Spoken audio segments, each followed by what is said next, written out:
make sense. We try me no come.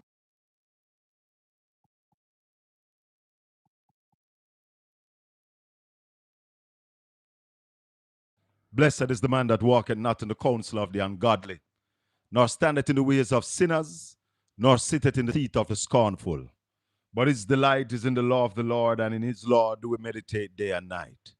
For we shall be like trees planted by the rivers of water, that bringeth forth our fruit in our season. Our leaves shall not wither, and whatsoever we do shall prosper. Welcome to the Colin Bell Show for yet another Wednesday evening. This Wednesday evening, we are going to be looking at a number of things, my people. I share up this live here right now. Because Jamaica, some people say, is a failed state. Some people say it's a failing state. I mean, the failures are happening right now. What do you say about Jamaica? Is Jamaica in good shape? Some people say we are at our best ever. We have never been better. The views contends right here on Portland Spice TV. My name is Colin Bell, and I'm going to be with you for a couple of hours. Yeah. And we're going to be talking about Jamaica. We open the discussion to anything that anybody wants to discuss once it is primitive and fit for earplay. Because let me declare early in the piece, Colin Bell is not a blogger nor a vlogger. I'm merely a broadcaster. And we do commentary. And we have been blessed by the Almighty with vision. Yeah, man. The Lord Jesus Christ gives us vision. That's why we're not perishing. So we're going to talk to Conrad O'Brien. We have Al Edwards. You remember that man? He's a journalist. That man asked Favour Williams about the GLP plan. He's an economist as well. A man who knows the figures. So yesterday evening, I told you that this evening we'll be talking about the salary negotiation for civil servants on this island. And these are first sight of where the Jamaican economy really is. And those are some of the things that we're going to be talking about this evening on the Colin Bell Show. So, I want to say that I appreciate all of you. And I know some of you on this platform has been here with me over the years. Madam Producer, the tripod for me. A lot of you have been with us over the years that we have been in media. So we are not new to media. And the fact is, when it come down to this, we are at a stage where right seems wrong and wrong seems right. And we're begging people to be careful. Because if we as a nation allow the main things to go awry and people to do what they feel disregarding our moral compass, and people who are called honorable live by no ethics, then anarchy sits at our doorstep. So I am warning every Jamaican, for the well-being and the future of Jamaica. We need to open our eyes, and we need to call wrong wrong when it's wrong, no matter who the guy or the girl is. And if we don't do that, then we might end up with doomsday. There are a lot of countries around the world who we have seen gone into dictatorship and into anarchy. And they never just happen overnight. It's the gradual decay of rules and regulation, starting from the decay of moral standard, and people don't care about ethics. People just do whatever they want to do. So I want every Jamaican who really care about this country to support your political party. But like those of us who are parents, when the child does something wrong and lick for drop a backside, drop a backside. Yeah? We cannot continue as a people to ignore moral standard and morality and to ignore what is right and accept things that are wrong because our favorite people or person commit the wrong. Good evening. Good evening. Hello. Welcome to the Colin Bell Show. Shaka, I just first time calling your program. Thank you for calling. Don't stay away so long again. I just want to say something about the church and politics. I think that the church has get involved quietly in politics, that they cannot separate right from wrong when it comes to the politicians. To me, the church, the politicians are funding the churches. In case you don't know, most of those big, you ever notice that churches are built all 2-story, 3-story church now, Shaka? Yeah, man. People are poor. Majority of people that goes to church, and majority of them are the poorer class of people, right? And the church, the church, let me tell you something if you don't know, the politicians are funding the churches. Them big church where you see no poor people now have no money to give to build them the something Shaka. So they cannot talk. You remember the days when you have Hero Blair and the brothers. Yeah. Any little thing them first come out and say something. Yeah. You notice that you never hear them people, them the churches there again. You hardly hear them say nothing. Nobody now say nothing. They're not saying anything, Shaka. They're not saying anything. The churches, I'm telling you, these churches where you see building up in the country, and do you know the churches, them most of them get the land them free, you know. Oh? Yes. Plenty of them is free, and them and I think churches don't pay taxes neither. Church, I think if they're properly registered as not for profit organization, I think there was a time when I knew, but it will come back to me. But continue. I was listening to you this evening. Beyond the minister, and everything that you guys say was exactly on point. And if we don't be careful, we this country turn upside down. Believe me. I agree with you.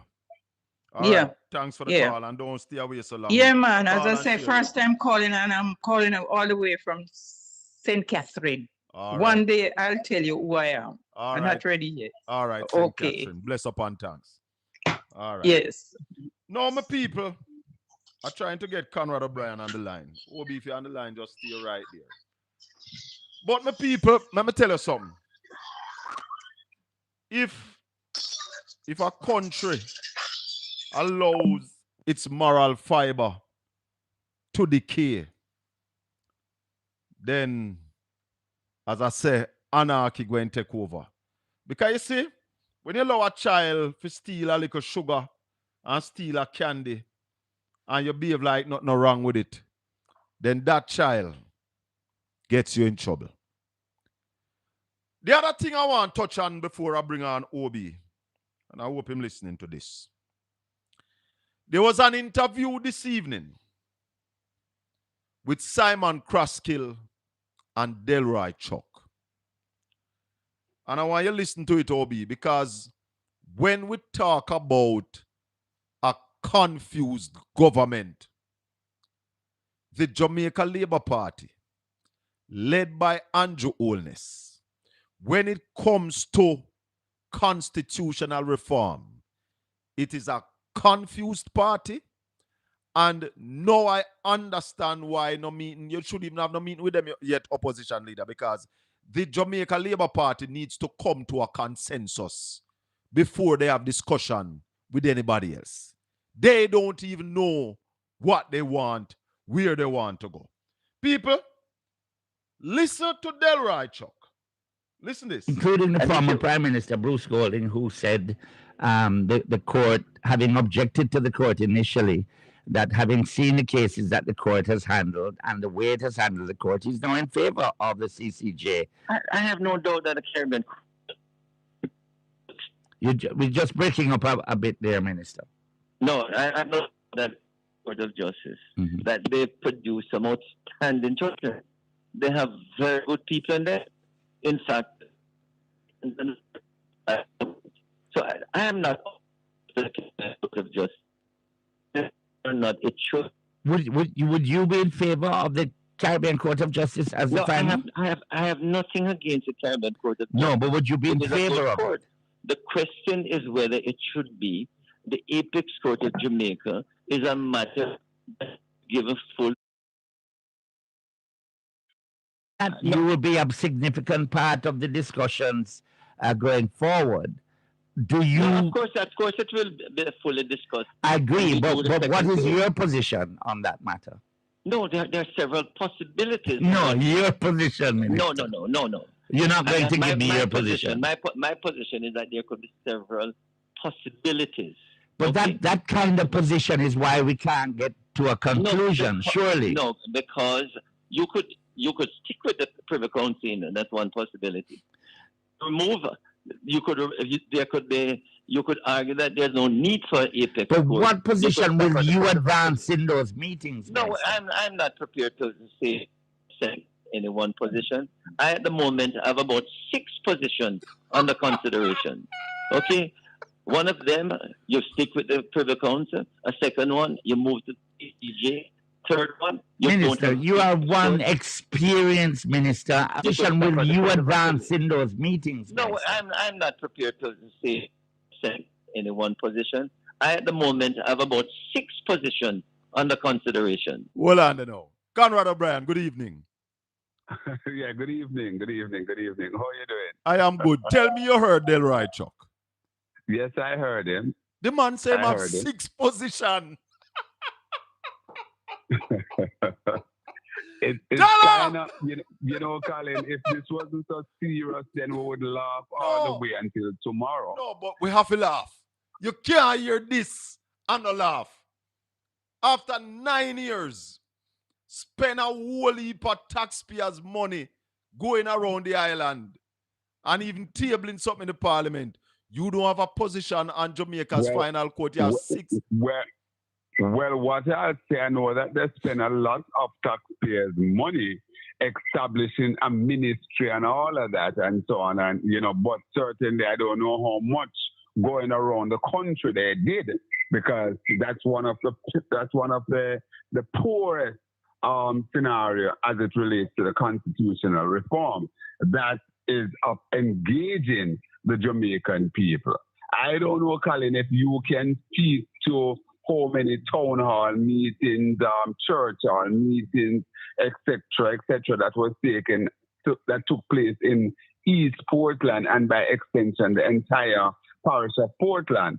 I can't speak to much or very, very few, if any, in many parts across the length and breadth of Jamaica. So the people of Jamaica, we are not in the loop as it relates to even where the government wants to take us as it relates to the constitutional reform. But here you are, Colin, and I'm happy that you played that tape.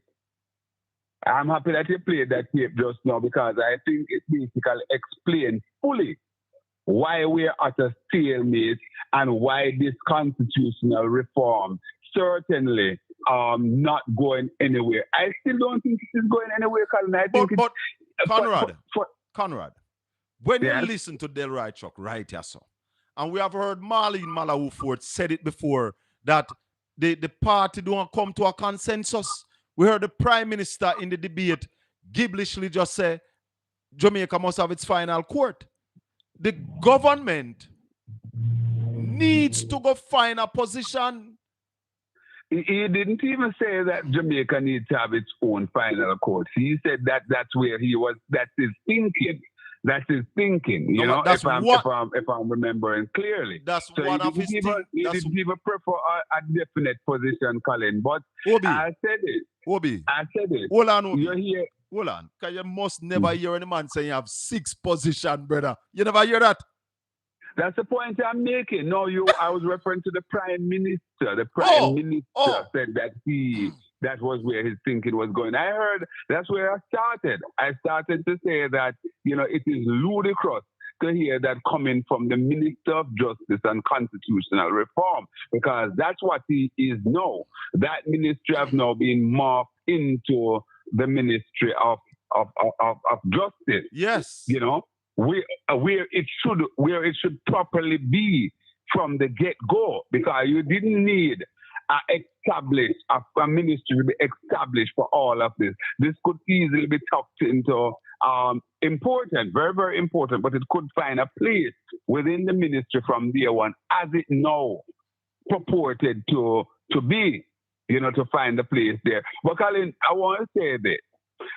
There is this this argument. It's almost like a red herring. When you're here from Chuck, you hear from Malawu when she was there, you hear from the Prime Minister. We don't really have a problem with the CCJ. Of course they do. If they don't have a problem with the CCJ, a court that is now in how much years that court is 20 odd years. 20 years now? 20 odd years. Right? 20 odd years. If we have a court that we established for 20 odd years that Jamaica has invested in heavily, and we cannot finally come to say, listen, here is it. These people have been tried, tested, and proven. But you keep on talking, you don't have a problem. Of course you have a problem with it. And one of the big problems that the Labour Party, in my view, have with the Commonwealth, CCJ, Colin, is the fact that it's something that basically come to fusion pretty much under the PNP, primarily a lot of heavy lifting that a PJ Patterson did. But we can't run country like that. Hold on. We can't run, we should not run country like that. Obi, you want your more foolishness? The man say, we want a court that is a part of the Jamaica judiciary system. So what that means? Listen this. Hold on. Listen more. Listen this. Government has something more of a confusing one in that the head of the government has suggested he's in favor of a final court of appeal being here in Jamaica. Some members of the government are more in line with keeping the Privy Council and against the CCJ. The opposition has a firm position. The government seems not to have. Isn't that the crux of the matter? Well, that says yes. That, there's no unity in terms of how we move forward if to an apex court or a court in the Jamaican legal system. The truth of the matter is there's no difference between the Privy Council and the CCJ in terms of they are not a part of the Jamaican legal system. And from on, we felt that whether you have the CCJ or the Privy Council, they are really outside the Jamaican legal system. Now, how you move forward, many people believe you should have an ape court, which is a part of the Jamaican legal system. There's no Caribbean political union. And those who favor the CCJ exception will be outside. You know, Colin. Colin, there's no unity in terms of how we move forward. If the apex court or a court in the Jamaican legal system. The truth of the matter is there's no difference between the Privy Council and the CCJ in terms of they are not a part of the Jamaican legal system. And from what? Yeah, you're the man, sir, Obi. Yeah, man, I hear the nonsense. And you know, Colin, hold on.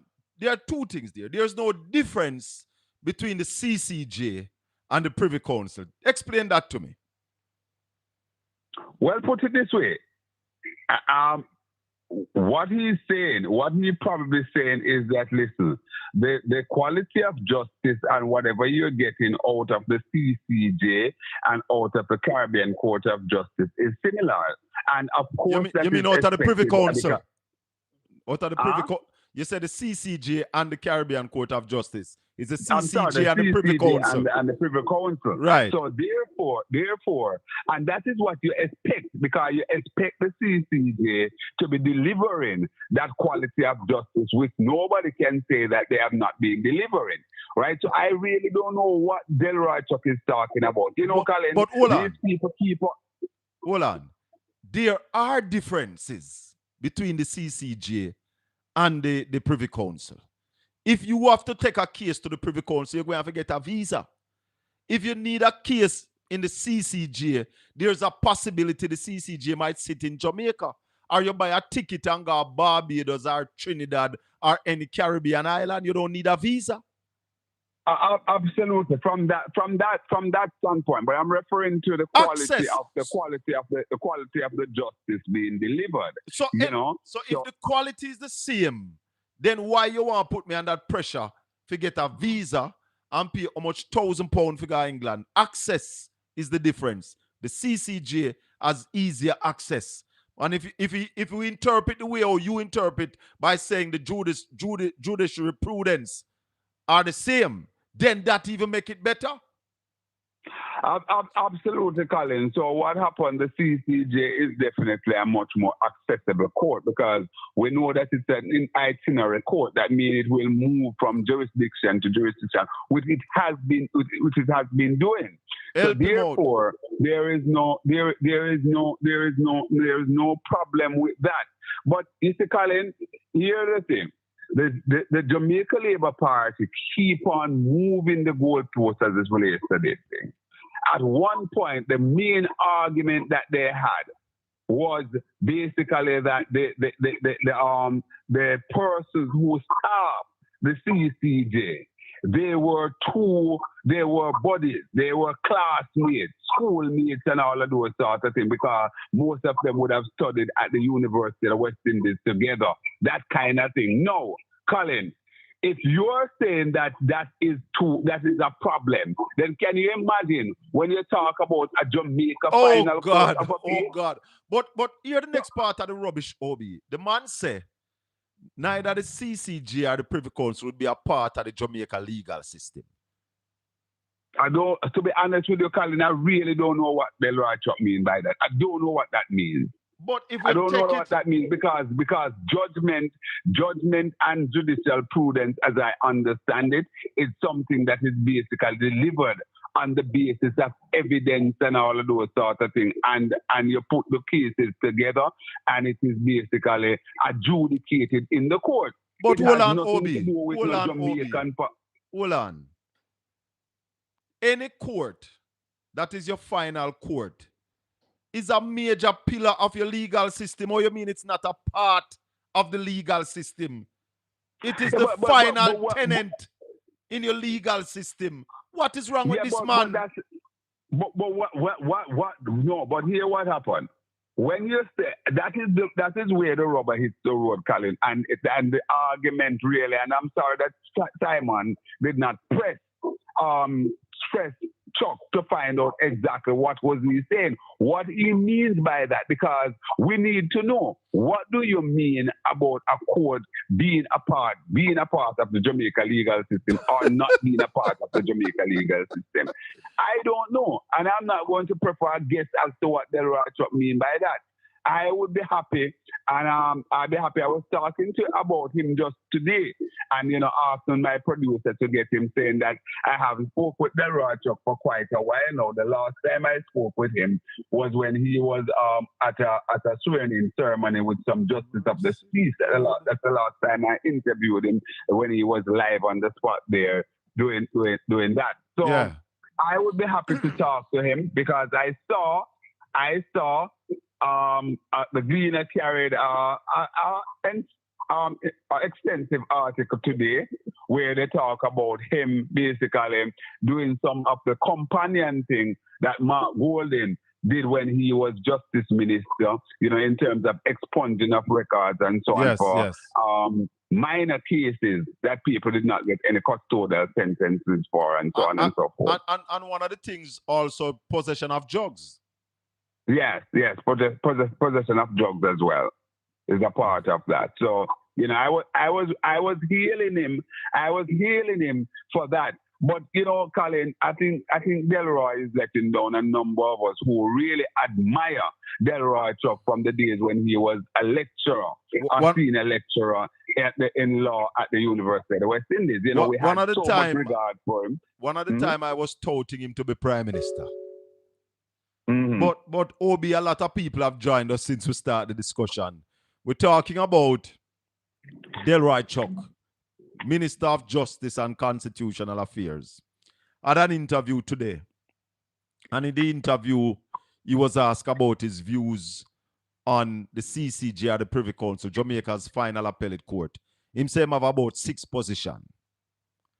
And he also, if you never hear it, listen this. Okay, one of them, you stick with the Privy Council. A second one, you move to CCJ. Third one, Minister, you are one experienced minister, and I'm not equally say that experienced minister of justice, and you are saying you are not coming down on one side or the other. Full discussion without saying that this is the position that you should take, because I can give you many examples of what an apex court should look like. For instance, you take Hong Kong. Hong Kong will the British to send in one position. I, at the moment, have about 6 positions under consideration. Okay? One of them, you stick with the Privy Council. A second one, you move to... So, after the 6th position, me have to play that piece here too. Delroy Chuck. A part of the Jamaican legal system. And from of appeal being here in Jamaica, some members of the government are more in line with keeping the Privy Council and against the CCJ. The opposition has a firm position. The government seems not to have. Isn't that the crux of the matter? Well, that yes. That, I mean, there's no unity in terms of how we move forward if the apex court or a court in the Jamaican legal system. The truth of the matter is there's no difference between the Privy Council and the CCJ in terms of they are not a part of the Jamaican legal system. And from on, we felt that whether you have the CCJ or the Privy Council, they are really outside the Jamaican legal system. Now, how you move forward, Colin? Many people believe you should have an... Yes, Obi. Yeah. I want to give you a taller moment, according to you. Colin. Yes. The more you listen, the more ludicrous the thing becomes. Under Westminster style of government, we operate under what is called collective responsibility. Oh, yes. Therefore, at this time, the Cabinet of Jamaica This is not a government. This is not a party that is going into government for the first term. This is a third term government, and the justice minister is coming now to say they have about 6 positions or what he's contemplating, at least 6 positions. He should, even if the government basically has a position that is at variance with the opposition position, he should be going into this meeting iron out with an ironclad position as to what the government is about. The PNP, the opposition, have already stated their position, right? They are united in their quest to say that, listen, we are not budget. They are not budget unless they get what is called a combo. That is to twin the CCJ with the removal of Jamaica from the monarch. You understand? So you basically sever, as Mark said, that you cut the entire umbilical cord from the colonial regime. Yes. Right? That we had been a part of. And I believe that if the Jamaica Labour Party basically were to start, then they should say to the people of Jamaica at this time, we are not going there, or we are going there. But don't continue to waste time. Because you know what the opposition position is. They are going in that direction. And I don't know that the opposition is prepared to entertain a discussion without looking at that. The Jamaica Labour Party, on the other hand, they're saying that they don't have a problem with the CCJ. No, if you don't have a problem with the CCJ, why you don't go there? Since you really want to move away from the king and so on, move away from that aspect of our governance system. So if you really want to move away from that and you don't have a problem with the CCJ, then why are you going this piecemeal way? Just sign off and sever the ties. Just sever ties. They have no intention of severing any ties from the Privy Council. And I dare say, Conrad O'Brien, that the government, before doing anything more on constitution reform, they need to find a position. They need to meet with them among themselves and sign off on a position where they want to take the country. Because right now, the government led by Andrew Holness does not have a one position for the Jamaica Labour Party. They must find that before they continue negotiations with anybody else. I agree, because what you're doing, you're not even going into a meeting to try to discuss your position to convince. You're going in with 6 ideas, 6 positions. Remember, that Delroy Chuck is now the point man. He's the point man for the government. But Obi, so it might be more than 6 positions. What Delroy is saying, that him alone have 6. At least, and he did use the word at least. Tell her. I think.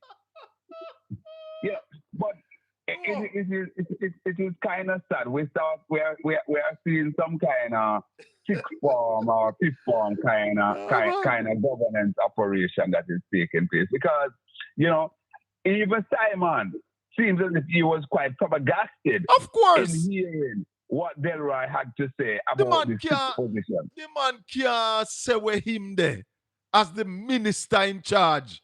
And the prime minister want the leader of opposition to go meet with a man with 6 positions. That show you that they're not serious. Because he was also talking about preliminary meetings. Why we need to have preliminary meetings? The leaders need to meet, set the guidelines of where the discussions are going, and take us there. Yeah, because the other once you sign off and those basic framework, the basic fundamentals, as it is to say, listen, we are going to sever ties with the Privy Council, and we are going to move away from the monarch. Then all the other things now would be how do we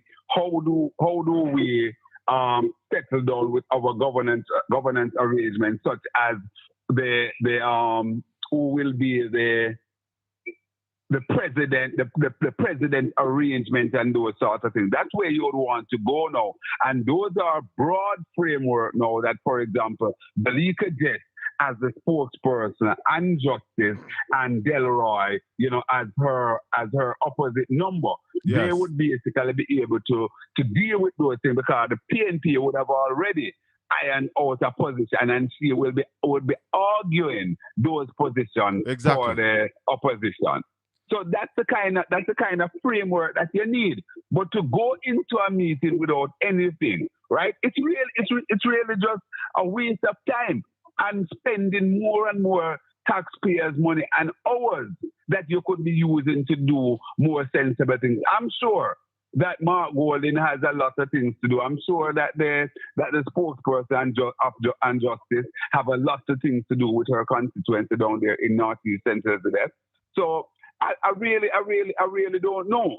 And the people of Jamaica, I think, is growing a little bit impatient with this kind of with this scenario. So we need to get it over once and for all. Obi, let me thank you for coming in this afternoon. And people, this is Conrad O'Brien from Newstalk 93 FM. Straight up. Check out his YouTube channel, Conrad Obi the Fireman at YouTube. Check out his YouTube channel. Give him a subscription. Big up yourself, my friend. Respect, Drew Colin. Always a blessing. Thanks for your support. One Respect. love. Conrad O'Brien, the Fireman. Now, we're going to link up Al Edwards. But here's what going down. President of the Jamaica Teachers Association, Mark Malava, says he is gearing up for a battle to secure a reasonable increase in salaries for public sector teachers. This is despite the government indicating that it will not be able to offer more than the 2% already submitted. Mr. Malava says he will be seeking justice for teachers who are not being fairly compensated when compared to the massive salary adjustments that were granted to the political directorate under the revised public sector compensation structure in April 2022. Addressing new teachers in St. Mary yesterday, the JTA president said the 2% offer in year one of the 2025 to 27 contract period is not acceptable. Them now turn around and give themselves the 300% increase in their salary. And they are saying, we must hold straight. We want justice for teachers. And that's just the reality. We have bills like everybody else to pay. We have children like everybody else. We don't want products and them things there for drive, but we must can afford a moms or a Axio or even a Probox. But 0% can't buy a Probox. And that is our bone of contention here. So we are rest assured, colleagues, we are going to be negotiating very hard in the next coming months. And it's going to be an uphill task. President of the Jamaica Teachers Association, Mark Malava. In the meantime, the JTA president is urging teachers to put on a united front during the wage negotiation process. Mr. Malava says all teachers should be willing participants if action is requested. And you as young people are going to have to say to the older folks who are a little bit more conservative. So if we say strike, a strike. And you have to say to the older folks, because one thing I know with the older folks and the nature of our profession is always what after time if me not come school and then I get the lunch money. We not get no pay. We give him no lunch money. It's always about the children, but who looks out for us? Colleagues, hear me now. Maslow's hierarchy of needs come before Bloom's taxonomy. And what that means, colleagues, is that you cannot expect a teacher to be in the classroom operating at his or her optimal level when their basic needs of food, clothing, and shelter are not being met. And that is our stance on it. JTA President Mark Malava. Good evening, Al Edwards. Hello, good evening. How do you do? I am good. How are you? Not bad at all. Not bad at all. We're having a lot of rain at the moment. Oh, you having rain in Kingston? Yeah, we're having a lot of rain at the moment. Oh, wow. I hope it don't happen like what happened the last time. The whole place washed out. Yeah, so that's what's happening over the last month, unfortunately. You know, we have to work on our infrastructure. Thank you very much for joining us, Al Edwards, economic journalist, talking to us here this evening. Hal, I just played a clip with the president of the JTA, Mark Malava, Yeah. telling teachers to get ready. This is coming out of a meeting that was held Friday that the Minister of Finance called the unions, and some unions did not show, and told them that the government would not be able to pay them more than 2%. Why is this happening, right. Al, after we were told that the economy is in good hands and good economy can yam? This is where the government are on the horns of a dilemma, in the sense that they want to create fiscal space, but they made promises that it's going to be hard to really keep now. Now, given the fact that you've got inflation, point-to-point inflation is 5.2%, it's going to be very hard for people to accept 2.5%. I mean, it's going to look unconscionable. But the argument is that they want to tie public sector wages to productivity. So what they're basically saying is they want to put a cap on it and measure it to productivity. So if the country doesn't produce, you're not going to really get those wages. But they also want to do it in a way that wage negotiations are settled way in advance of the budget, so it doesn't upset the budget. But that's going to be difficult to put in place as well, given the state of the economy and given the fact that they were promised wage increases. So, I mean, you can't give with one hand and take with the other, and that's going to be a very vexing issue for the government. In the fiscal paper that was presented, Al, before the budget, well, the budget itself that was presented before it was tabled in the parliament, the civil servants are saying that had 9% in year one, 6%. 9.5 in year one, 6 in year two, 6 in year three. They are now asking what happened to that. What was that about? So that's the problem. And that's the horns of the dilemma they're on. And also as well, you've got to see that the Jamaica Civil Service Association, which has 30,000 members, basically tossed it out of the window. And Tessia Clark Griffith is saying, look, we want to set anything below the inflation rate. They've been told to set 2.5 over a 4-year period, and they say that's unacceptable. No. Continue, Al. You go ahead. Yes. So, I mean, given the promises also made during the election campaign for basically income tax at 15% over a phased basis, a minimum wage, I don't know how feasible that is right now. And plus the public sector wage demand. This is a knot that has to be untangled. Al Edwards, let me ask you straight and plain. Is the Jamaican economy in good condition right now? Yes and no. Yes and no. The macroeconomic underpinnings are very good, but we don't have any growth motors, and we're pretty stagnant. But I mean, coming from where we were, there is a degree of macroeconomic stability. The underpinnings aren't too bad. Inflation is within the band. Unemployment is not too bad. The inflation is at 5.2. But I mean, when you're on the ground here, you can't really see it. So that's the problem. People aren't seeing it. So the underpinnings are there. So it's a case of yes and no. In answer to your question. So you told me the yes. What is the no? When you said no, it's not in a good position. What makes it not? No, because there's no aggregate demand. There's the various sectors. We're not seeing any real uptick. Remittances are down. Tourism is down.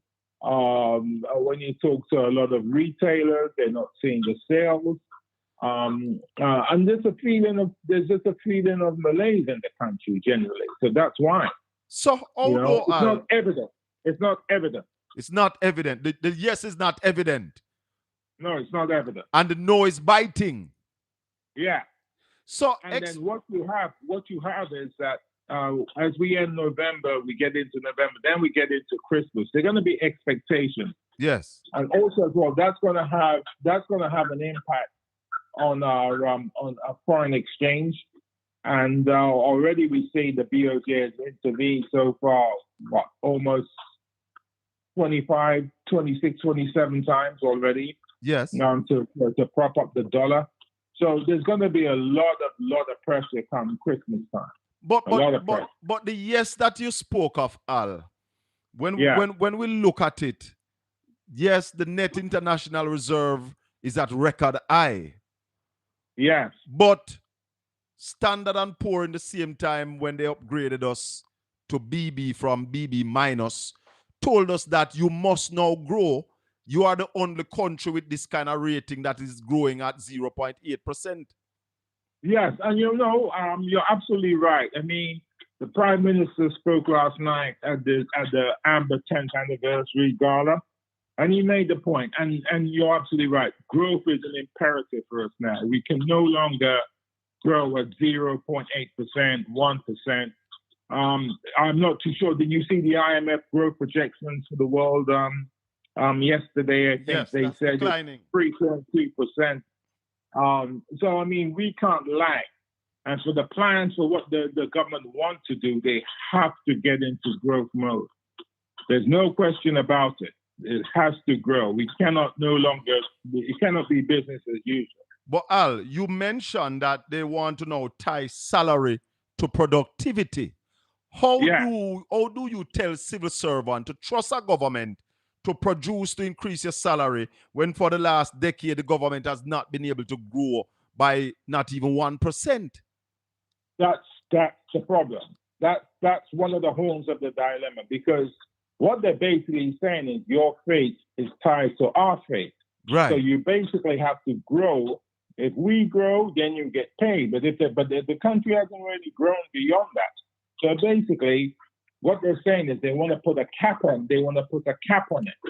Right. So basically, that was not the deal before, because they said before that there would not be a cap. Right. That's what the minister said. They've reversed. They've changed their mind, and what they're saying now is whole strain. We need fiscal space. The economy needs to grow before we can grant you this. But you didn't say that before.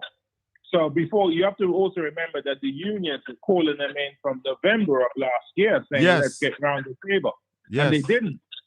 They didn't get round the table. So what they're trying to do is, with the budget coming up in April, they're basically thinking, wow, we've got to negotiate now, and it's going to skew the budget because, we've got to find an extra resource to meet these wage demands. Now, you've got to understand this. Wages are now 50 cents of every dollar. So, I mean, the wage is the biggest line item, and that's now at about what, $500 billion of a $1.26 trillion budget. So right there, you see the hole. And over the next, I'd say 2 years, you're looking at a fiscal deficit of about 0.9%. But Al, with you answering the question earlier when I asked if the economy is in a good place, and you said yes and no. Yeah. It is not an equal balance, Al. It's not an equal balance, but there are some good underpinnings. It's not vacillating as it has done in prior years. There are some good underpinnings, but there is no real growth, and there is no aggregate demand, and we don't see any sectors that are really motoring on. Think about it. Have you heard from the government? Have you heard from the government since the last time we spoke? We spoke just after that press conference with the Minister of Commerce, Trade and Commerce. And have you heard anything since then? I did hear, because funny enough, he heard about your show, and he pointed me to the fact that he did say, Al, I said earlier on that we have to get behind the creative industries, and we have to ensure that they play a bigger role in the economy. He did mention that to me, Minister Hill. But Al, where is it, and where is the urgency? Because I told Ralston the other day that if the government is talking about growth in 5 years or after 5 years, then the country is going to be in dire straits. We need growth now within the next 2 years. Am I right? Yes, yes, you're absolutely right. But this is what I think, and this is what I think. I mean, the government won the general election in September, right? We're Yes. probably, 4 or 5 weeks ago? Yes. I mean, I would give them a period of grace to figure out what they have to do. Oh, But they have to hit Al, the ground. this is not a new government, remember, this is the same government in power from 2016. This is not a new government. But they need to figure it out. They need to sit down, and it's not going to take a week or two. It's going to take more than that. So you're saying to me for the last 9 years they had not figured it out? Well, there were some extenuating circumstances, more notably COVID. That took probably 3-4 years away from us. Right. You've got to grant them that. But going forward, they have to grow the economy. There's no excuses. They have to make sure that Jamaica's economy grows, I'd say, by at least 2.53%. You heard Mark Malava a while ago saying to the teachers that it is going to be rough and we want you to unite, because when we say strike, we want everybody to strike. What are you forecasting as it relates to this salary negotiation and the economic position that Jamaica is in? The wage bill is too heavy, and the workers are saying cost of living makes it impractical for us to take 2% at this time. What are your forecasts? Colin, they're absolutely right. I mean, Tesha Clark Griffin said it for the JCSA. What she's saying, her members can't accept it. They're not going to accept anything below the inflation rate, which is 5.2%, point to point.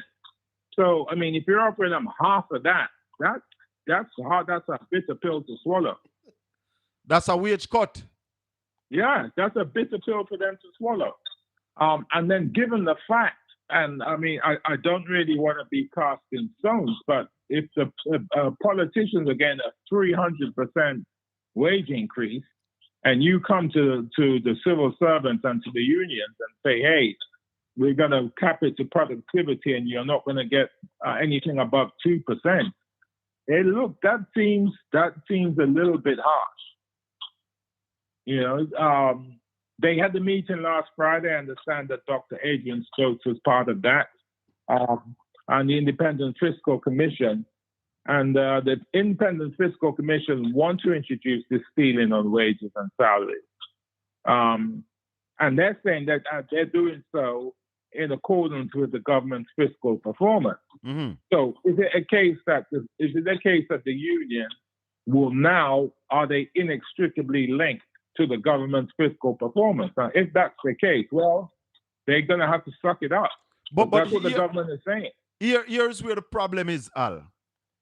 As you rightfully say, it's just about less than 2 months ago that this very same government told teachers and civil servants that the economy is doing wonderful. We have done a great job in managing the economy. So how now you want to tell people that you can't get it?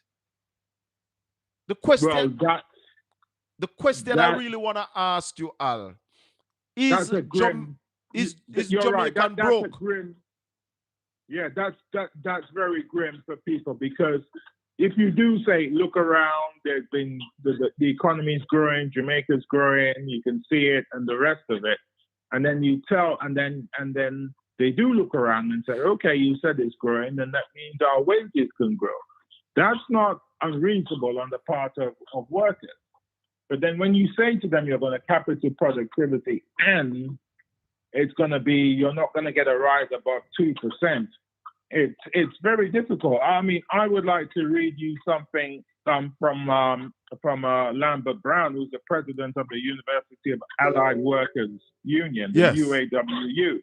He says, the Ministry of Finance and Public Service should have started the negotiations with unions from last year, November, when the union submitted form claims.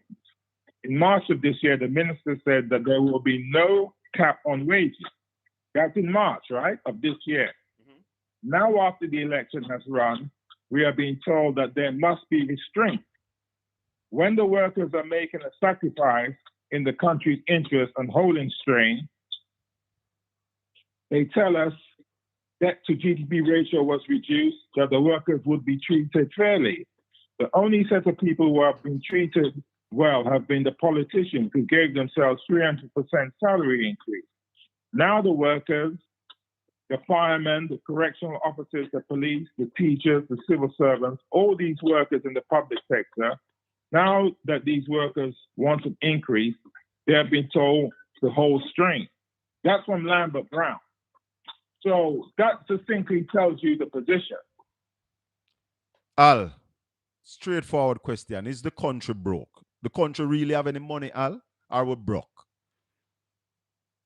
The country doesn't have the money to meet the wage demand. No, it does not have the money to do that. So we don't have the money that the government told us they had 2 months ago. Well, we don't know that for a fact. I wouldn't want to go on the record and say we. But what I would say is, if you do the math, it's a $1.26 trillion budget. Half of that goes to wage bills, and we're going to look at deficits over the next 2 years. So basically, there isn't the money to meet the wage demand and to pay the people. The fiscal commissioner said we spent $20 billion less than what the government had planned to spend in its budget. On the capital budget? The capital budget. Yes, the capital budget that's right. Yes. for the first quarter. 20 billion less. Is Jamaica broke? I would want to say broke, but the situation was, put it this way, let me be diplomatic. The situation wasn't portrayed the way it really was. The fiscal commissioner, the fiscal commissioner said that there are ministries and agencies that have not spent $50 billion that they were budgeted to spend over the last year. Is the country broke? Well, let's not go so far off the edge of let's not go off the deep end and just say it's broke, because I don't think Jamaica is broke per se. I would just say that the position is not as rosy as was probably earlier portrayed. So the people were tricked then. They were bamboozled. Let's just say electioneering is an art. You know? It was election. What you say? Electioneering is an ass. It's an art. It's an art form, and it's a business of persuasion. It's an art and it's a science. Electioneering. Yeah. But the reality is here with us, Colin, and you pointed to a number of factors. I mean, I don't know whether we're going to be able to raise that minimum wage now, and I really don't think the income tax thing, I don't think that can be a reality anytime soon. Because you need to create the fiscal space, and they're going to have difficulty doing that now. But Al, as it relates to talking about that minimum wage of $32,000, isn't the focus wrong?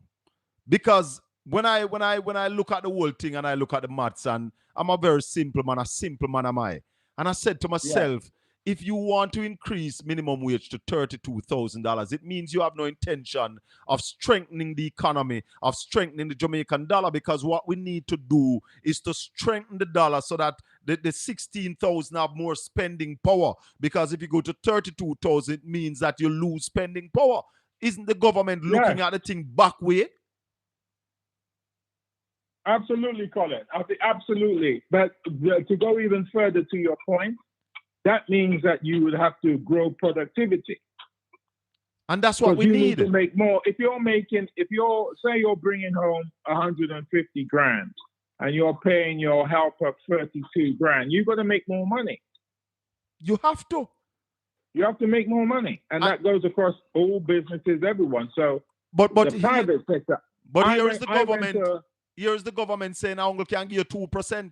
So teachers, nurses, policemen who hire over 110,000 household workers, how are they going to pay them? That's right. That's the problem. You got it. You're absolutely right. That is the conundrum for the government. Now, what the government is saying is everybody has to hold strain. They're basically saying, look, we can't do this. We can't make that payment. We can only give you 2%, and we're going to cap it to productivity. But hold on, That's what Al. they're saying. I was listening an interview with the head of the civil servant. The name of the lady slips me now. And she said that how can the government be saying to us, we don't have the money, while the government extend the size of the cabinet? The government is not leading by example. What say you? Well, yes. I mean, the optics don't look good, and you've got to, with a situation like this, you have to show restraint yourself. That's the problem with the situation, Colin, is that the government itself has to show restraint. You can't ask others to have restraint if you're not restrained yourself. That's the problem. If they said, look, we're going to take a pay cut, we're going to do certain things to rein it in, then you have a more credible ground to stand upon. When you don't have that credible ground, it makes it untenable. Or do a smaller cabinet? Yes, I mean, I don't know if you're aware of this. In Barbados, you have ministries. You may have 2, even 3 ministries in one building. Why not? Yeah, and that's how they operate. And so they make the effort to kind of rein in their spend. And I heard Delroy Chuck today. You know that Justice building down at Constant Spring there, former plaza. That's a massive area. And he was telling Simon Crosskill today that they are also going to maintain that building that the Constitutional Ministry had somewhere close up to the National Road. Yes, that they need more space. Yeah, that doesn't make sense because they're going to reduce that. They're going to reduce that constitutional affairs operation. They are going to reduce it. They're going to bring it under the Ministry of Justice. Well, it is under the Ministry of Justice, but he was telling Simon today that they are going to maintain that building. They're keeping that building. Well, that to me, that's profligate. That's profligate spending. Jesus. That's profligate spending. And this is a problem because really what they should do is bring it under the Ministry of Justice and run it that way and then get rid of that building. And people, it's an entire plaza. They have done a Constant Spring, Massive. Yeah. I used to go into that building. I mean, Ken Nelson is my brethren who used to be the property manager for that plaza. It's a massive place. Yes, exactly. So when people see that and they say, well, but people's lives, they look at that and they say to themselves, well, look, I need a pay increase in line with inflation. And that's reasonable. They're not asking for anything that's unreasonable. I mean, if it's line to inflation, but they can't even get that. That's a significant problem. I want to put it to you, Al, that the country's economy is not in a good place. And the economy of Jamaica is not being managed properly. And that the leaders that we have now have not shown the ability to grow the Jamaican economy. What say you? Again, partially right. And when you look at everything that's transpired, I would say partially right. But I'm a little bit optimistic. I would say, look, there's a new government. They have to recalibrate. They've got to roll out a plan on how to grow the country, and that's going to take a little time. I don't expect them to have that plan in place right now. But how much time you think they have, Al? If we don't start seeing growth in this economy, what? We can wait another 5 years, 2 years, 3 years, 4 years? Crazy. That's crazy. Honestly, we're in the middle of November. I think they've got to get all their ducks in a row. I honestly think they've got to hit the new year really, really hard. And I'll tell you, there's some things here, Colin, that you got to look out for. You're going to look out for, and a lot of it is predicated on the U.S. economy. Oh. You're going to look out for tourism. You're going to look out for remittances, right? You're going to look out for the tariffs. All these things could weigh on the Jamaican economy. Also, as well, our food importation is way too high. We need to reduce that. And so also as well, we're having a lot of pressure on, as I told you, on the infrastructure with the rains. I mean, the rains have just literally washed away half the capital.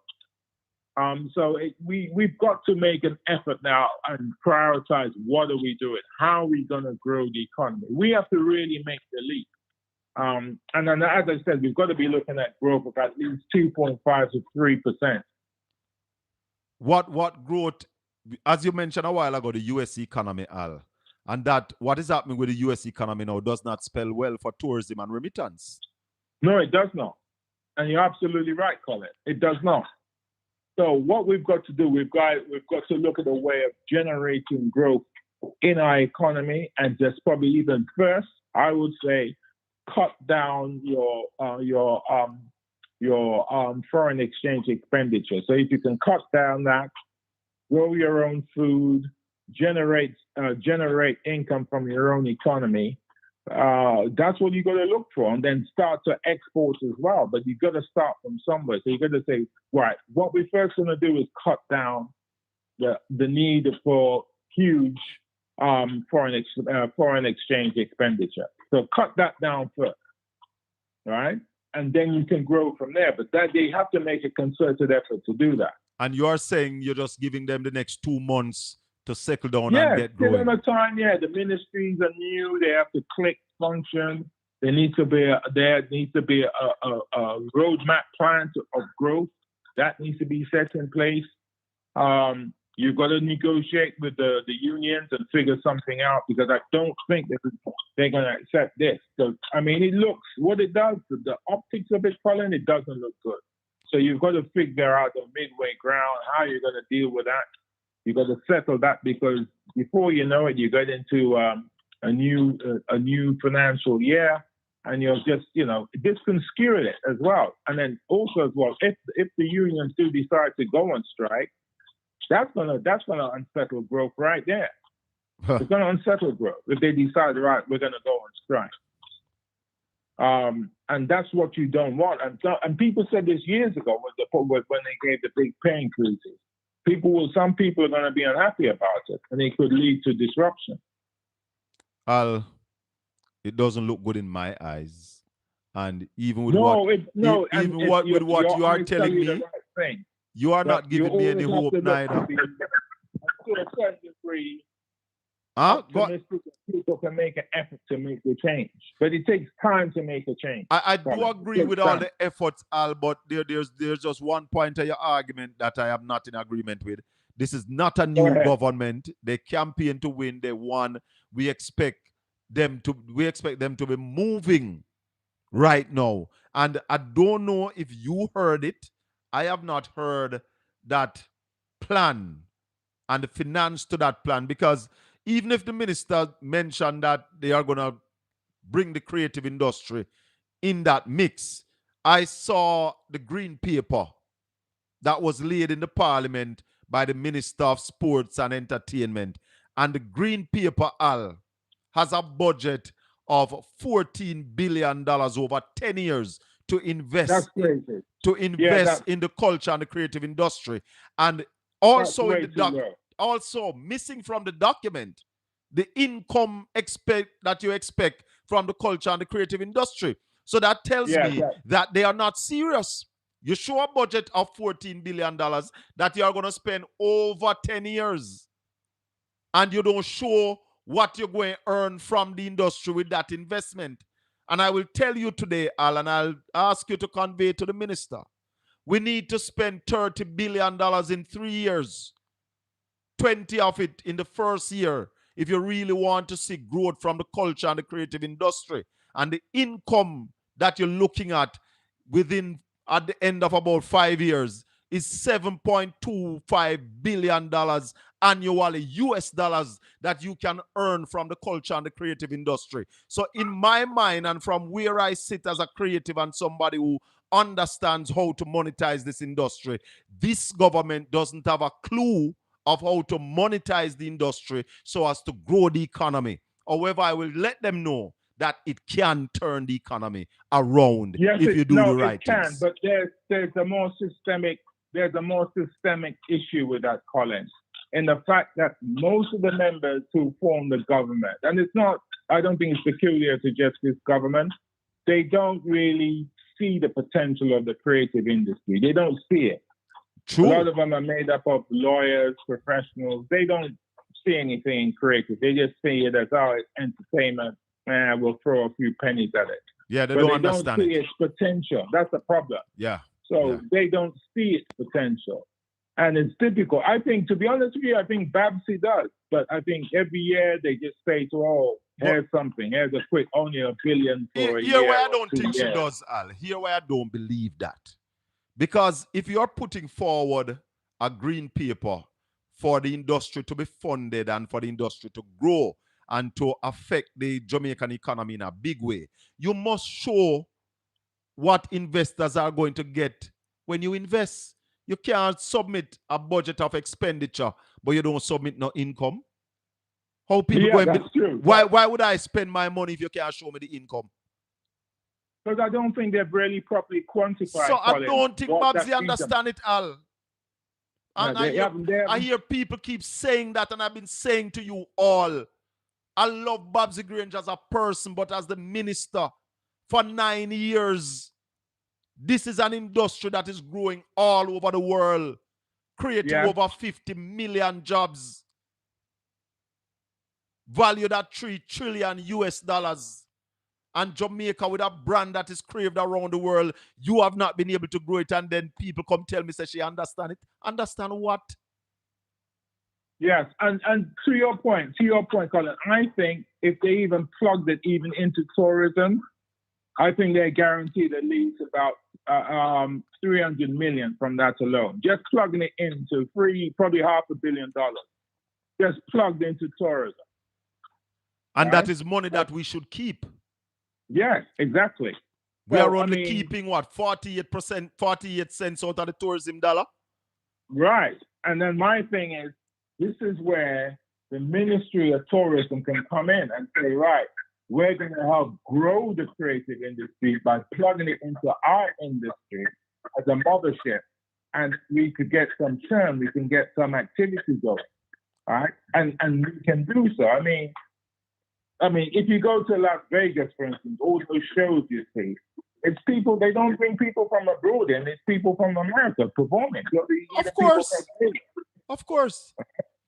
So, I mean, you don't need to bring in people from, I don't know, Venezuela or whatever to dance and put on a show in a Jamaican hotel. You don't really need that. I mean, so these are the ways you can start earning and giving people and creating activity, economic activity. And as you said, the income, quantifying the income that can come through entertainment and the creative sector. Well, it's a huge industry, Colin. It's a massive industry and it has potential, but nobody's taking it. No one's really looking at it and saying, right, let's really seriously I'll give you a little glimpse, Al.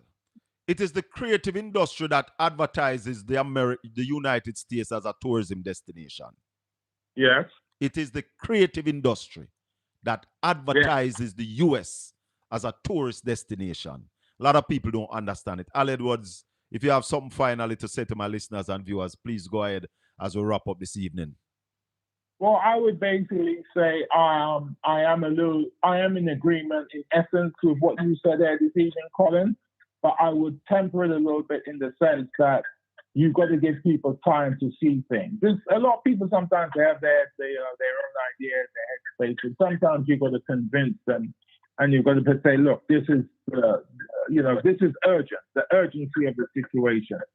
As it pertains to the unions and to the workers, what you have to do is you've got to demonstrate a degree of fairness, right? You've got to be and you've got to be careful with your words. If you're saying it's going to be tied to productivity and you're going to cap it to that, we haven't really produced. I mean, we haven't grown, and so that what you're basically saying is you're not gonna get a fair or decent wage increase.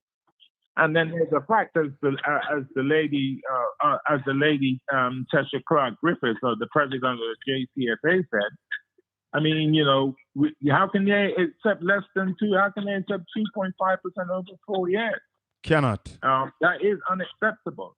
So you have to go back to the drawing. You got to go back to the drawing table and work with them and try and see if you can come up with something where both parties can be happy. And that's the art of negotiating. That's the art of a deal. Is that can both parties walk away with something and be fair? It can't be one way. And because what they're basically saying is your fortunes are tied to the performance of the country. And your time but it's the government is the one who's going to have to drive the growth. So it's the government to take those measures. It should be the other way around. And that, okay, right? We will help drive the growth if you can put in place measures that productivity can grow. But if you don't put the measures where productivity doesn't grow, then everybody's going to be defeated. Al Edwards, economical journalist, financial journalist. Thank you very much, Al. Have a good evening. You too, Colin. Always a pleasure speaking with you. We will talk, my friend. Okay, cheers, mate. Yeah, man. That was Al Edwards, financial journalist. Jamaica's economy is not in a good place. Not in a good place. There are some figures that is right, but it's not balanced. The economy is 75% bad and 25% on the positive side. It's not balanced. 75% on the negative side. 25% on the positive side. And it's weakening. We want to open the phone lines and take your calls. 876-804-7072, the Colin Bell Show. Hello, good evening. Yes, good evening, Colin. Blessings and welcome. Long time listener, first time caller. Thank you. But, one of the things... Hold the line for me, don't move. Hold the line, don't move. Okay. All right, continue. Yes, one of the things that is apparent in Jamaica is that the theory of the poison fruit is in play, and it is simply this. The what? The theory of the poisoned fruit. The theory of the poison fruit? Yeah. Okay, I don't know that theory. It's simply this.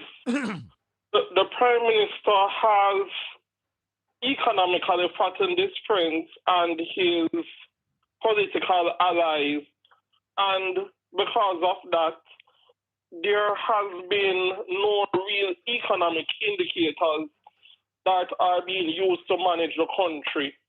And they have strayed from the classical indicators to form their own. And at the same time, there's a neglect of national policy for personal consumption and greed. So, in essence, there is no economic planning for the country. And that has led to a decay from 2016 until now. And the government has used the facade of economic growth until it has reached two negotiations with the public sector workers, and it has found itself in a corner. And let me just segue for a little bit also. In terms of even corruption and the perception of corruption, that has even driven away resources from what could have been used to expand the country and to improve it. And when you hear about the amount of wastage that happened and poor procurement, and procurement that should not be done by a government minister, but a procurement authority, it leaves to wonder if they are doing their personal business and not the business of the country at hand. So at this point, we are not going to see any economic growth because it's all about political badmanism and where to grab scarce resources by this government. I hear you, my boss. I hear your strong points. Very strong points. Thanks for the call, and don't take so long for call again, here. Yeah, man. Thanks very much. Blessings. 876-804-7072. Good evening. Welcome to the Colin Bell Show, live on Portland Spice TV. If you have not Good yet evening, subscribed, Colin. How hold you on, doing? Junior, hold on. Let me tell the people them when new to subscribe to the channel. Like and share the channel. This is Portland Spice TV. We are on every Tuesday, Wednesday, and Saturday. And as of next week, we're going to be adding Monday evening. We're going to be on Monday evening, 4 to 6, just the same. So it's going to be Monday, Tuesday, Wednesday, and Saturday, right here on Portland Spice TV. Go ahead, Junior.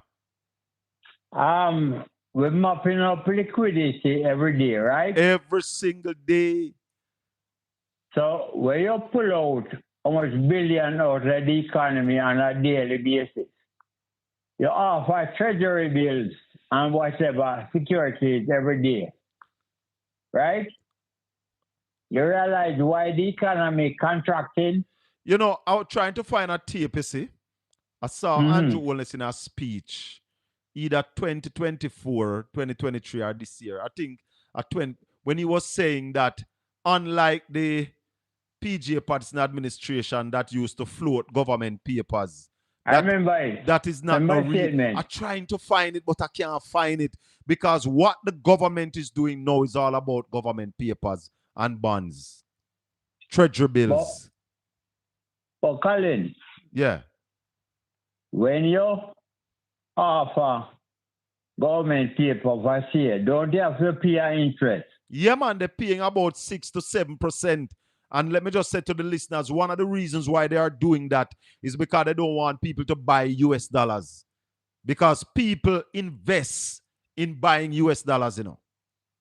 Yeah. Right? So they are saying to people, don't buy US dollar, man. You don't even have to do no business. Give we the money. Put the money in at the bank, make it idle, and we give you 6% on it. But Colin, if you can't grow the economy, how are you going to pay the interest on the money? There you go. We're rising for a fall. Because I have been sitting and I'm wondering, how come we hear about all them people out them bright and them smart? And every day them doing the same thing over and over. But how people, come hold on, Junior. when pay the interest? People don't understand that when you're trying to be smart and not being clever, people going to suffer. Bob Marley. Yeah. They're playing smart, but not being clever. Somebody said, well, on the Junior, because I saw a message a little while. Didn't they boast that they had the best economy? It's not something about the creative industry I saw a while ago. Oh, this is it. The only reason that no one seems to be interested in the creative industry is because too many people from the masses will be directly benefiting. And that is the good thing about the creative industry, Auntie Dawn. The masses will benefit. Continue, and that's Junior. the reason why they're not interested. Because the masses is going to be elevated. Exactly. You won't be able to give a man not even $100,000 because of the creative industry will provide high-paying jobs. That is what will move Jamaica's economy from the low growth, low tech, low income economy to a high growth, high tech, high income economy. Let me give you a simple scenario. When the tourist industry was doing well in the grill, right? Nobody don't beg you nothing, you know. Because everybody has something to do.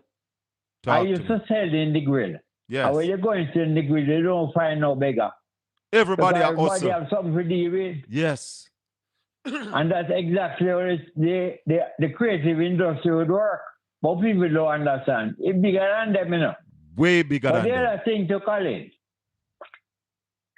you're watching the scenario in the case of the DPP and the old-time minister. Do? The ex-minister of education. Me not hear no tight this evening. What have you heard so far?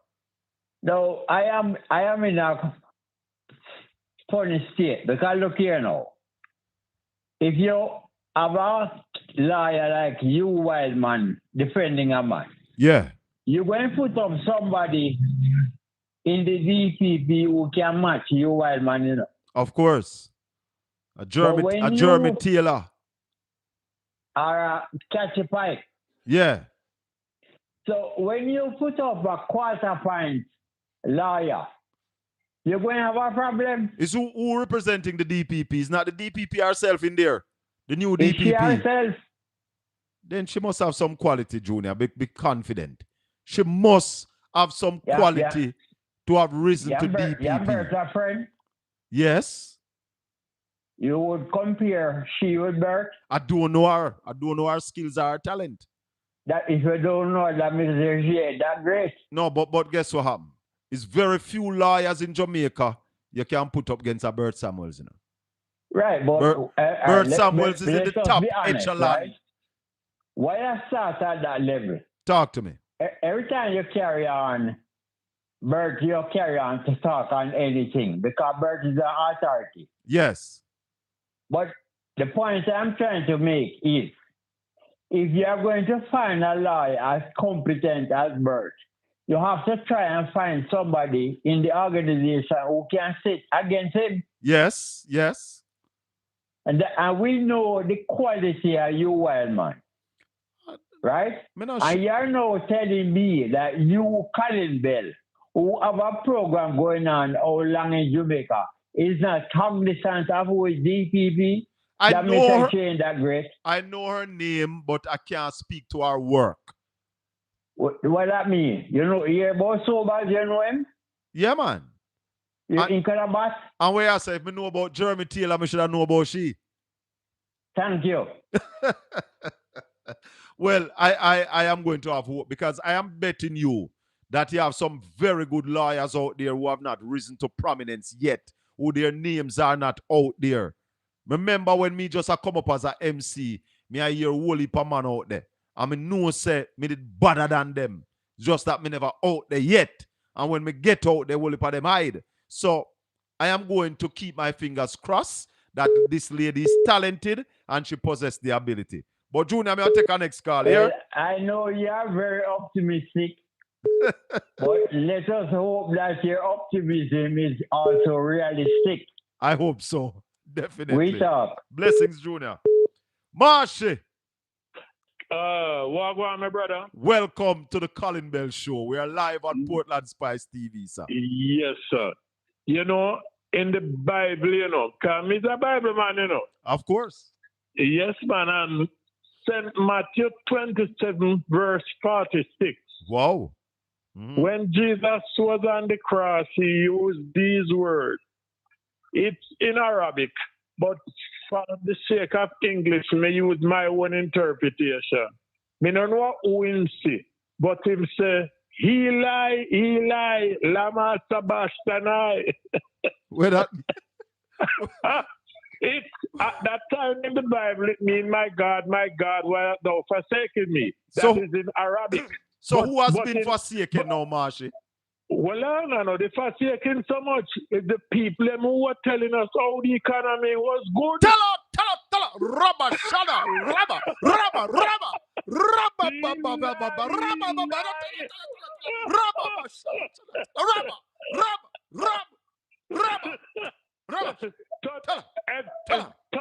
touch your neighbor and say he lie. Tell her, rubber, shudder, rubber. My God. Stop your rubber. Look how quick we find out, see? He lie. Good economic can yam. Yes, man. And you set up bad news whore. Yes. Preaching doom and gloom. People them lie. No, you guess. You shouldn't criticize your guests when you have them, but I must say this about your guest this evening. Is he an economist? He's an economic journalist. He's a journalist. But he knows. Listen to me. He has a very good grasp of the numbers. Yeah. He's not a Ralston, you know. He's not a Ralston, man. So please don't compare my guess. That's why I made to ask the question. But let me tell you, 1988, don't hold me to it, but I think 1988, I think Michael Forbes did this song. She stopped, she go, she stopped. She stop, she go, she stop, she go. Stop and go. Yes, man. The song said, the man says she want to be in the band. She want to give them a hand. He want to be a performer. Lord Jesus Christ. I said the whole light in the interview a while ago with Amanda we interview. Well, I believe Al calls it as he sees it. And as he said, he wants to be hopeful, he wants to be optimistic. There are good things in the economy. But as I said, it's not balanced.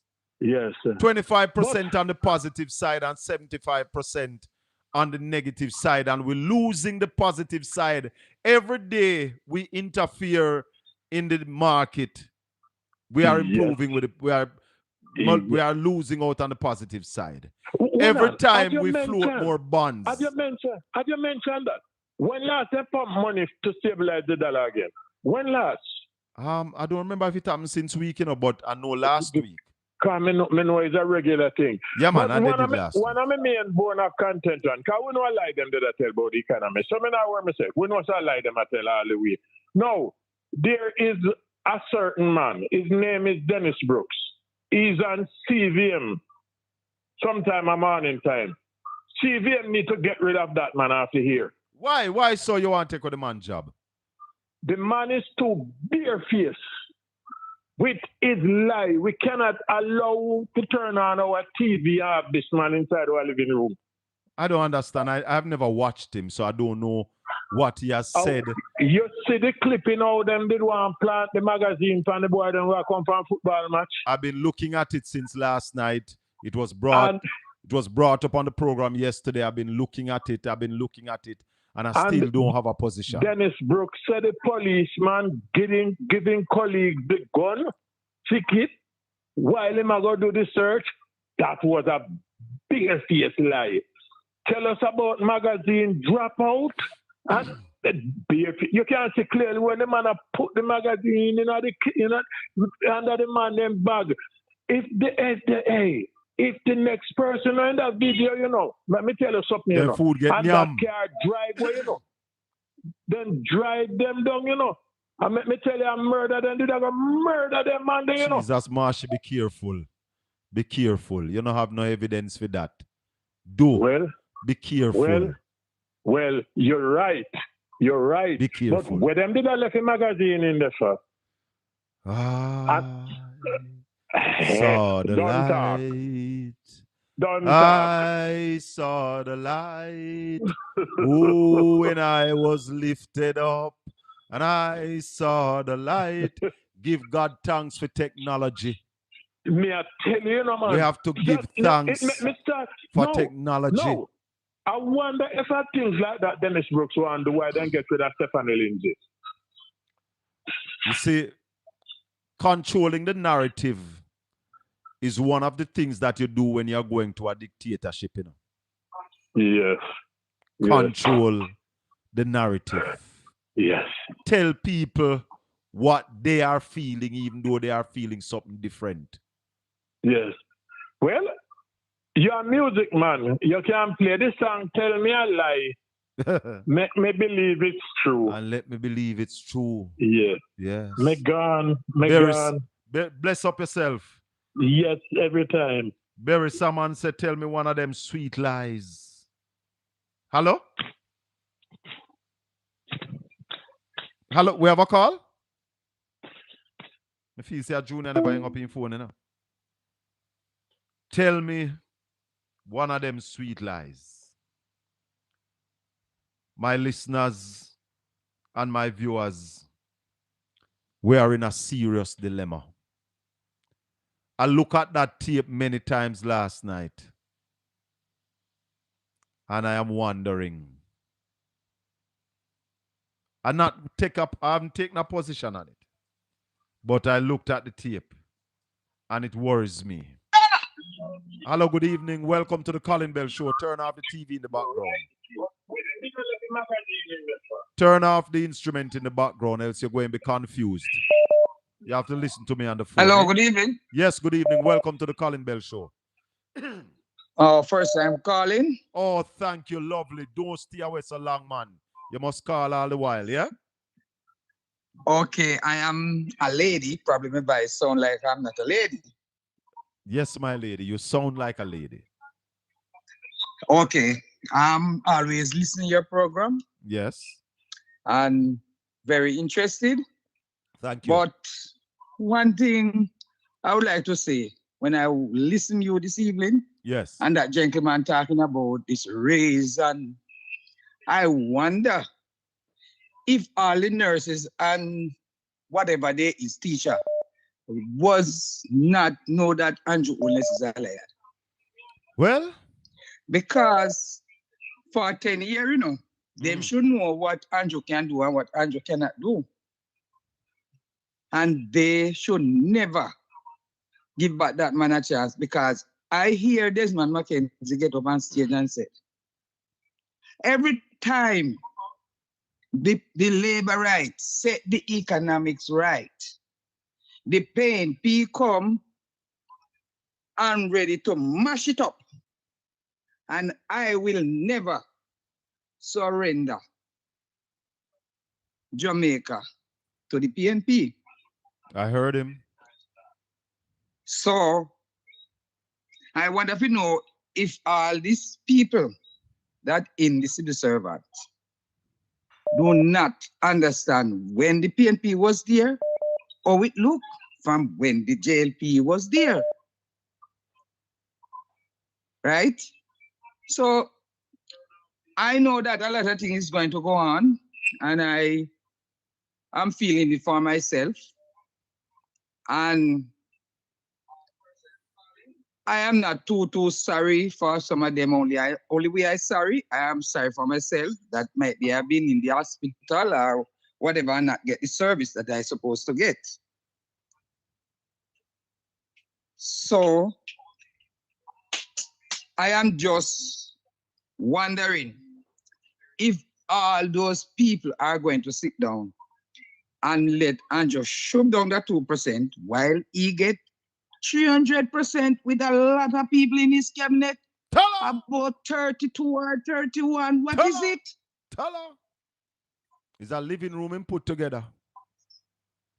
Yeah, how could you put so much, almost the whole of what you win in our cabinet? And you of yourself know that the economic is not good. While we them get all the money where them in a spend give away in the election, where Daryl Vaz get $1.4 billion, where them the money come from? Oh, you know. Which one? Where those money come from? The boss. Oh, the boss money. The boss money. Yeah, where all those money come from? We want to find so out. There was. What is it? What is it that the people really did want in this country? I don't know. I don't know. I am in St. Catherine, you know, Damien Crawford constituency. Yes. Okay. And believe me, when I know the GLP party, I never know that those party rule good. Those party never, all my years, I born in the 60s, I never know of the Jamaica Labour Party have ever ruled good. I know they carried on the country in Siaga time. I know they carried on the country in Bruce time. So what the people think they could ever get from the Jamaica Labour Party and still gone in 10 or next couple of years? Well, they do what now? They say they manage the economy well, and good economy can yam. So the people give them another term. Thanks for the call, though. And not take so long for call me back. Okay. Big up Damien when you see him. I will, because I go on the program every time. All right, cool. 876-804-7072. Good evening. Welcome to the Colin Bell Show.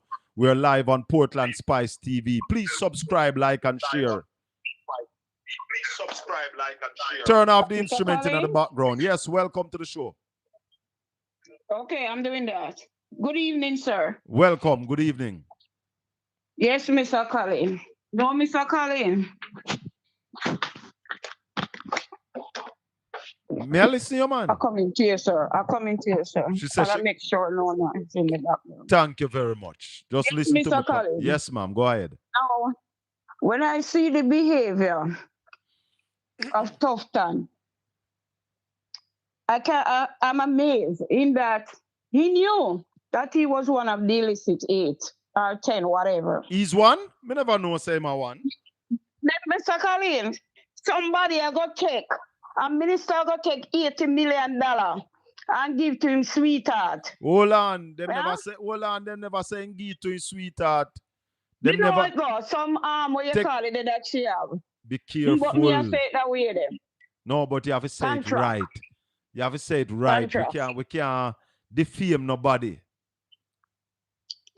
Calling them defame themselves already because what he did was wrong. About 5 contracts in one day. 6. Hmm? 6. Them always are try to pretty up things because them know the court there because them want to come talk about them and sue you. When them know them damn wrong already. And it is out there in public to nice it up. Huh? But, I understand what you're saying, Mr. Colin. But he came to the So parliament them always yesterday. try to do that. He came to the parliament yesterday and he said nothing about it. Well, I don't know if him have any conscience and if his conscience bothering him or him too shame. But I mean, if he was ashamed, he wouldn't be showing up himself in public. Well, because that is not all that he has done. Remember the drill? Remember the drill too? Remember the funeral parlor? Remember the dead babies them? Remember the people who are dying in the hospital? Christopher Tufton should resign and must resign. And I don't understand how Andrew Holness having these people around him and put them back in cabinet. How can he do all of this and still be Minister of Health? How can we trust this man? But remember, say Andrew is one of the illicit one, you know. I know. Tell her. And the wife too. Don't me no know about that. Me no know about that. Colin, share one of them too. Me no know all that. Right. Andrew, me know. Andrew, the people them say. Me no know who nobody else. No better Aaron, no better Barn. Them are same. Them are all same. Same wing flap together. Tell her. Mr. Colin. Yes, ma'am. You know, with those babies, I've been thinking, with those babies that die, and the mothers don't see their babies, I believe to myself something fishy was going on with those babies. And in that, why? Because this trafficking, human trafficking. Yeah. And I'm wondering to myself if those babies were trafficked or sold or something, but something fishy they saw. You remember one evening a young man came on the program and told us that their baby died and they never see the baby. And the mother came on and explained to us. One evening we had a program here and a young man called, you know, and talked about their baby that they lost at the hospital and never see the baby none at all. They're not the only two. There are more. There are more, Mr. Colin. They have not seen their babies. And that is so wrong. I believe something was going on. I don't trust Christopher Tufton at all.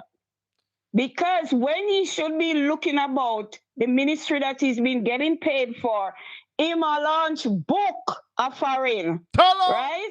And also on the seaside I sing, yeah, like him a big singer. Yes, and doing other things other than doing his job that he's been getting paid for. Well, right? the Prime Minister was doing his PhD in COVID, you know. And at COVID, the Prime Minister doing PhD, you know. They were doing their business because at one point you wasn't hearing anything about Andrew Holness. You wonder who was running the country. It's just silent until things get out of hand. That's one of the reasons they were not doing their job. Little more, and Carla, they getting later. paid. Them just do what them want to do with people and taxpayers' money. Later. Thanks for the call. Colin, all of them for resign. And let me say this last thing and get off. They must pay back all of these money. The country need the money. It's a whole heap of million. They must pay back the money or seize their asset. Them have the money, make them pay it back. And them not to go a court just so. No, they must pay back the money. Andrew Oldest, the whole of them bars, all of them. Seize them asset, them house and all of them have. Yes, it must happen. They cannot go like that. A taxpayers' money. Thank you for the call. Good night, Mr. Colin. Thank you for the call. 876-804-7072. That's the number to call. Albert. Yes, sir. Wagwan. I want you to tell me. I want to tell you something. Hold on, Albert. Let me tell you something. Listen, Delroy, Chuck. Listen this. Possibilities. No, your position, Minister. No. You're not going to give me your position. My position is that there could be several possibilities. But that kind of position is why we can't get to a conclusion, surely. No, because you could stick with the Privy Council, and that's one possibility. Remove, you could argue that there's no need for APEC. But what position will you advance in those meetings? No, I'm not prepared to say any one position. I, at the moment, have about 6 positions under consideration. 6 positions under consideration. Any one position. I, at the moment, have about 6 positions under consideration. You hear that, Albert? I listen to Man Crossskill today. What say you? Which is shit in my talk. Shut up, Albert. Don't you ever say that? Yeah. The man say him one have 6 position. Yeah. That is pure confusion. Well, you see, the point about it is that the comedy, then I waste time with them, you know. Tell her. So if we not agree where I'm going, don't take me from day one. That's it. But don't Albert, waste taxpayer money. Before the government call anybody to no discussion, you know, think the government must sit down and come to a consensus on what is their decision? But that's why the comedy leader would meet with Delroy. But no, it no make no sense to meet with Andrew either, because before... No. But you see, Delroy can't speak for Andrew, you know. But Andrew can't speak for the party either. In sync with Andrew and go for fire him. But Andrew can't speak for the party either, because remember, Malawi Ford said that there's no consensus in the party, you know. Malawi Ford said that, you know. Yes, but you see, Andrew never put anything forward at that time. No, him saying want a court here in Jamaica. Yeah. Obviously, Delroy not agree with that, because Delroy said him have 6 positions. And the Caribbean Court of Justice is his number 2 position. Privy Council is number 1. Yeah.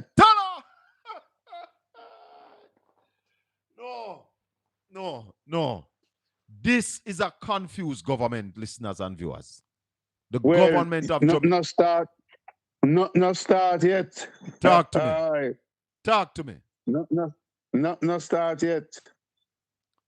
You call for talk. Did you check out the situation I asked you? Because I know I jump ahead and you raise it in the Angela raised it in the parliament. Angela raised it in the parliament yesterday? I didn't watch much yesterday. Yes. Asked the Minister of Tourism about it, and him say, is the Foreign Affairs Minister to speak on that? Well, the man said that he know of 2 set of fishermen whose boats were blown up at sea, and the men were brought to Port Antonio and locked up. Yeah. That's what I wanted to ask you to verify whether or not they were brought there and what time. I have made some contacts. Me not get no response yet. But I made some contacts yesterday evening, and I made a call before I came on here this evening again. But I have not gotten a some response that I could report on thus yet. Because it among other things with the Tufton thing, we not give up on them thing there, you know. No, but you see, let me tell you something, Albert, and I said it in my preamble this evening, that a country that sits aside and allow its moral fabric and its moral fiber to deteriorate will end up in anarchy. Because when people have no ethics and no moral standards, and we accept that as the norm, anything goes. That's where we're going, if we are not there yet. And lie is the number one thing on the menu.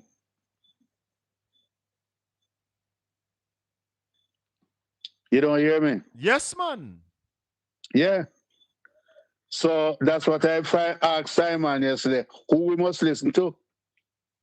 And because everything where them say them never do, the bucket bottom now drop out. Right? They never map up liquidity. Them just I know map it up, them suck it up. Them never borrow no money. Lord help us where them are borrow. You with me? But we have always known. We have always known that the government was budgeted to borrow $158 billion. So I don't know who they did that talk to. No, Shaka. Let me tell you something. Too much people in Jamaica, even some of the supposedly intelligent one, just do a repeat after me. Them not read nothing. No. If you send somebody a video, him watch it, and can't tell you what the people them say. You just watch a video. Yeah. That is how we are. You understand me? Because when I hear this morning that 40% of the bank profit come from fees. 40%, you know. But look here.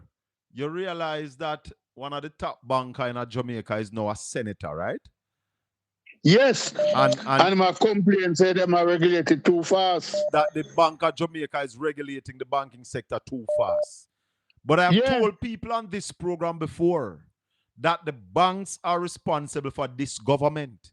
And he who pays the piper calls the tune. Because it was clear when Fitzjackson said to the banks, Fitzjackson said to the legislatures, the Jamaican parliament, pass a law that says to the banks, don't charge for deposits, don't charge for withdrawal, don't charge for inquiry. And this Andrew Holness-led government, except Mike Henry, voted in favor of the banks. So what do you expect? Stop right there.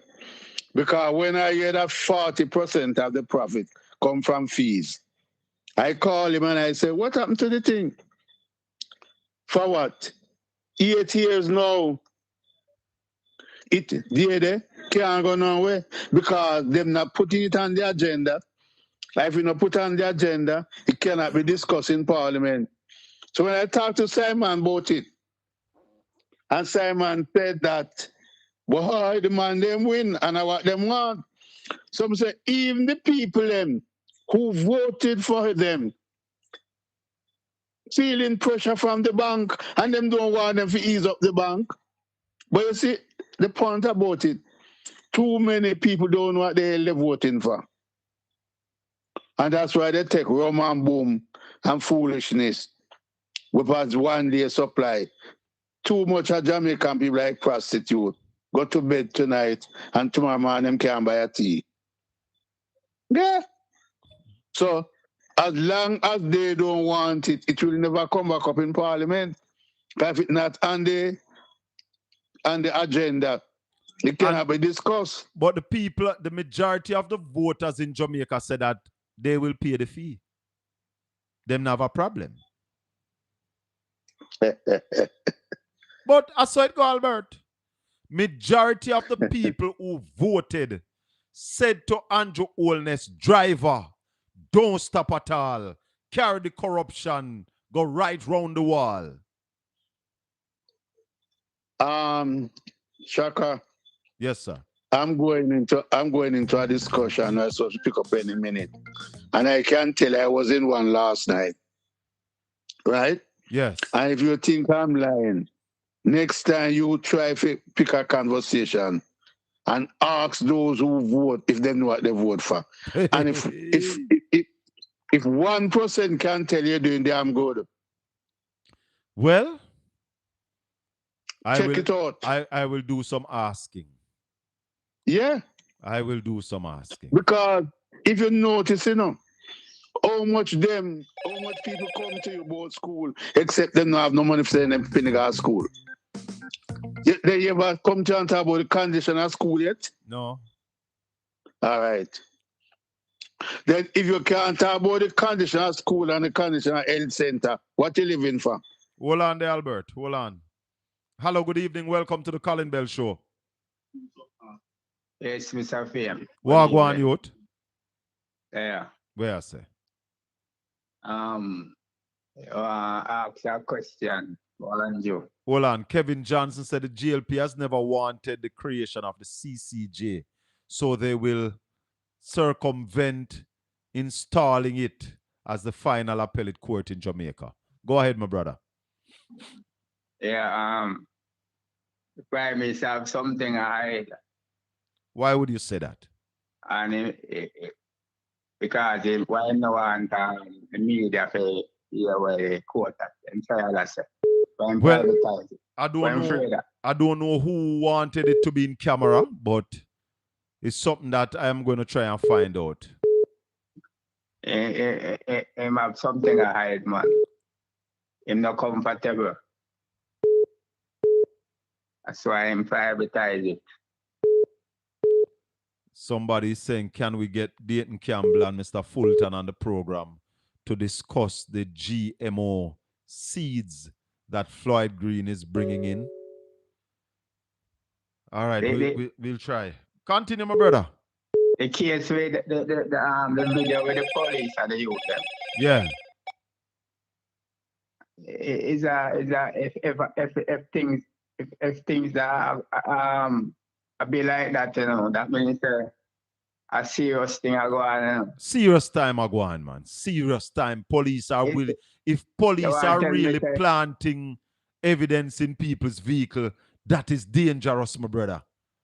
This all I tell you now, so you don't have to travel alone. Because if all four police stop you, they might plant something for you. Hold the line for me. Don't hang up. Hold on. Hello, good evening. Hi, good evening, Mr. Yeah, man. Hold the line for me. We're coming back to you. Hold on. Yes, my brother. Finish up. Yeah, the police again, I never get some special incentive, Why? We don't know. It not easy. It not look good. Not look good at all. Mr. Chuck have so much portfolio that means him can effective, Mr. Chuck have too much what?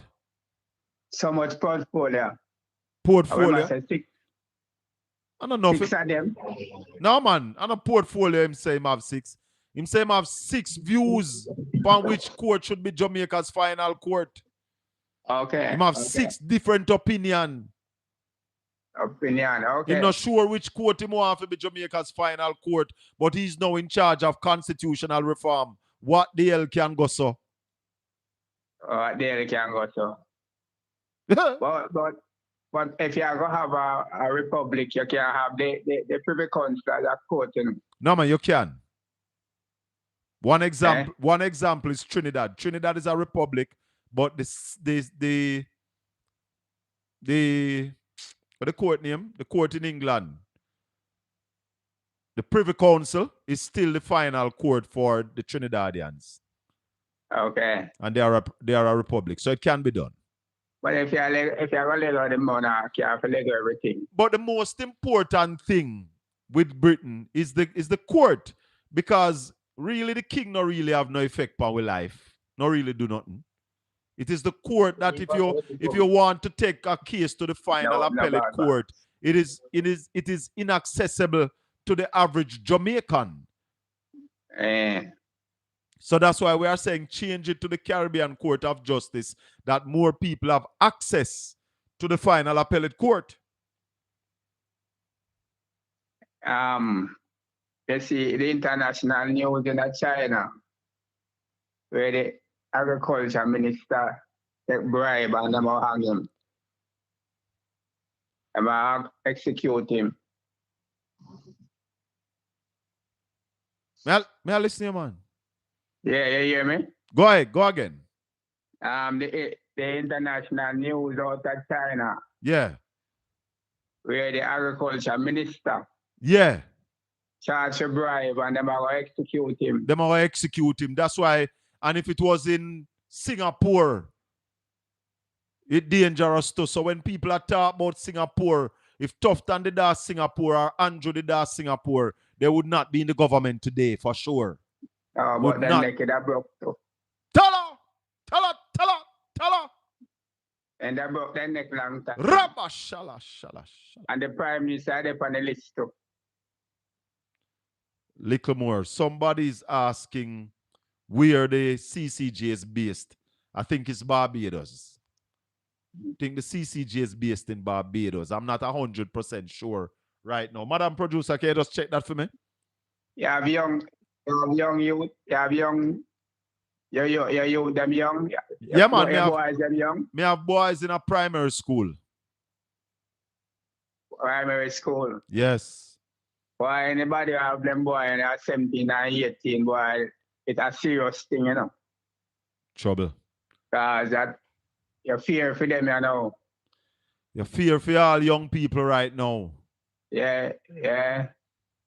But them, I think them tell them so they could have to suffer feel bad, you know. What's that? Well, the Bible says make the wheat and tear grow till the day of harvest. All right, my virgin. Take care. Blessings, one love. One love, my people. 6 o'clock. Albert. Yeah. Thanks for holding. Anything else you want to add to the discussion? No, I want to write that thing again tomorrow. I wanted to find if you have any further information. I will check when I get off the show if I get any information. As I said, I made some calls, but I didn't get that direct. But I will touch back base with the person to see if they come up with anything. Because anything I come with is going to be factual. One love, my brother. 876-804-7072. Hello, good evening. Welcome to the show. Hello? Yes, man. Good evening. Good evening, Colin. Yeah, I want to ask you a question, right? Yeah.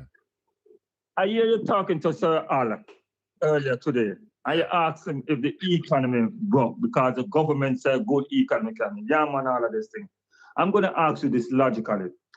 Do you think the government right now at this point can come out and tell the Jamaican masses that the economy is not doing well when you have surrogates of the government who they are so gullible? Even if them tell them that the sky is red and the sky is blue, them never believe that the sky is red. But there are people who living right now in Jamaica, no matter what the government say now, even when them wrong now, they believe it now. You know that? Well, the government is basically telling us that they are broke now, though, you know. When they tell the civil servant that we can't give more than 2%, call them to a meeting down a conference center downtown and get people to come lecture them, say, we want to tie salary to production when the government has failed to grow the country over 9 years. So, Colin, why don't you think, sir, the reason why a lot of JP surrogates do not call program like Ralston Hyman and your program to show them these facts, they don't call it. Why do you think they don't call it program?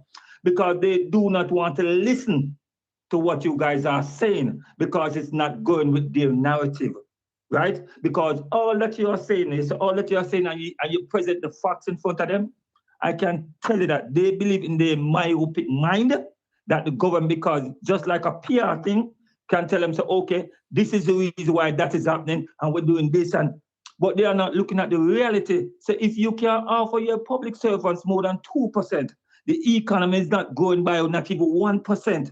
Then you have remittances down on the economy and the manufacturers and everybody. Even you have persons in the private sector say you need to lay off persons.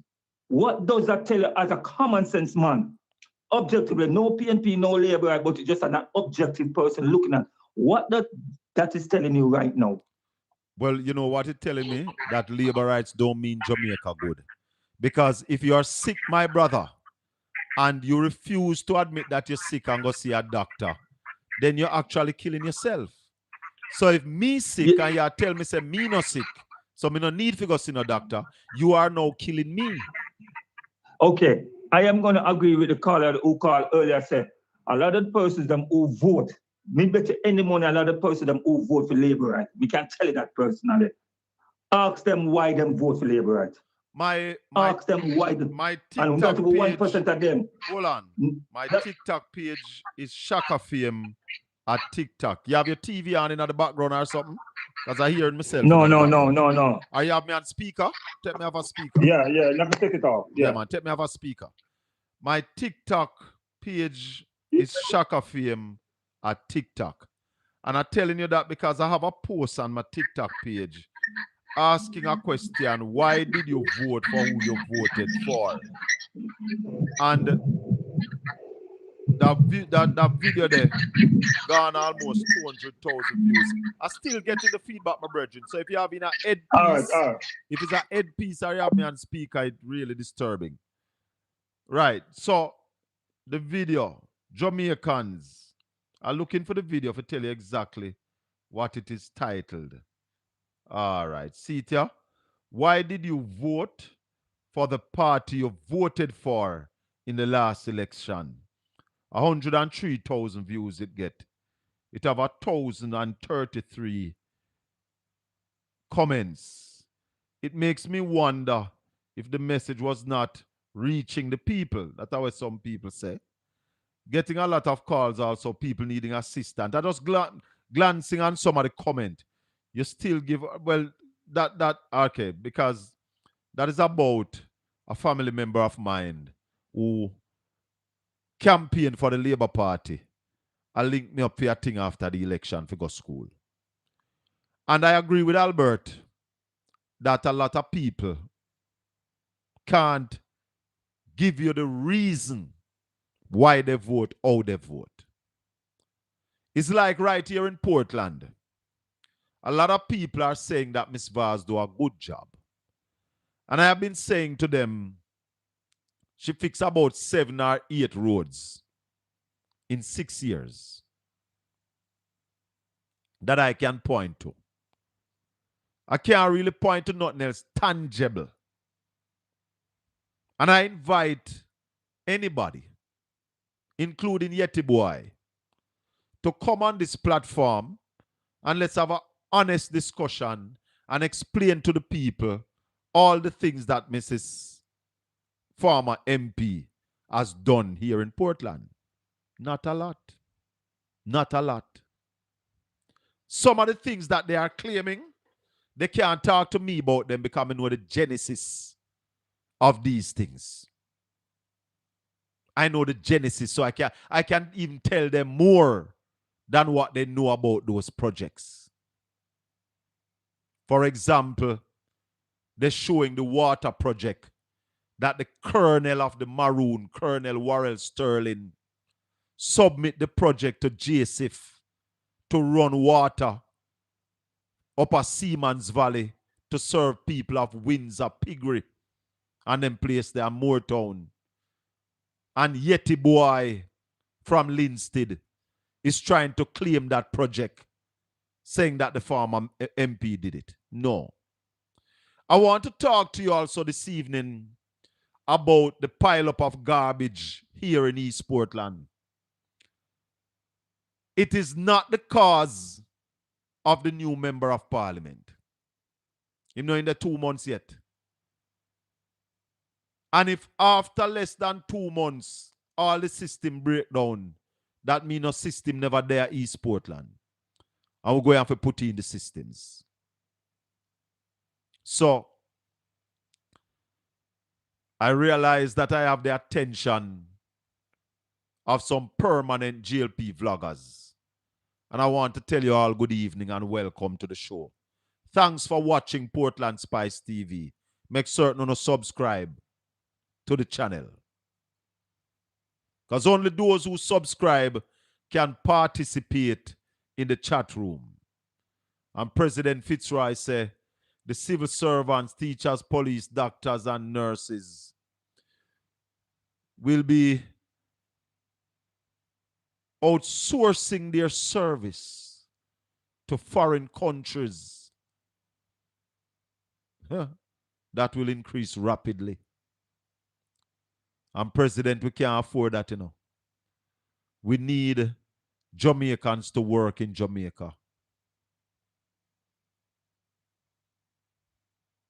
Them say she can only dance. Andrew sick, and we all fall to the sea. It have we have a mad leader. I've always voted PNP because of their social investment in the people. Common entrance exam, NHT, maternity leave with pay, NHF, JDIF, PATH, the rent to own plan. And let me tell Yeti boy, GSIF, we finance the water project Upper Seamans Valley, where Colonel sort out. The road from Harborview into Port Antonio had nothing to do with the former MP. But I also want to tell you that the new MP for East Portland have a program called Context Matters on YouTube every Thursday evening.